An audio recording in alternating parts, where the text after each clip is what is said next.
Good morning. सकाळी उठल्यावर सगळ्यात आधी मी मलासनमध्ये बसून कोमट पाणी घेते. मलासनमध्ये बसल्याने आतड्यांवर हलका प्रेशर येतो.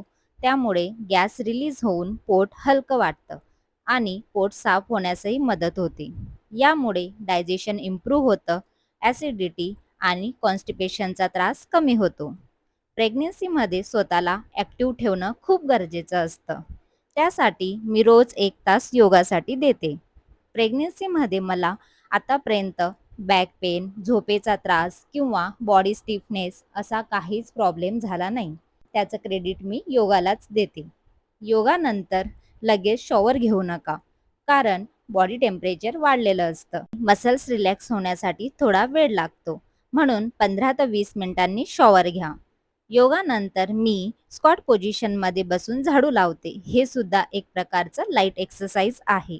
यानंतर मी नारळ पाणी घेते, ज्यामुळे थकवा कमी होतो आणि फ्रेश वाटतं. असा माझा सिंपल आणि हेल्दी मॉर्निंग रुटीन आहे, जो मला प्रेग्नन्सीमध्ये फिट, ॲक्टिव्ह आणि हॅप्पी ठेवतो.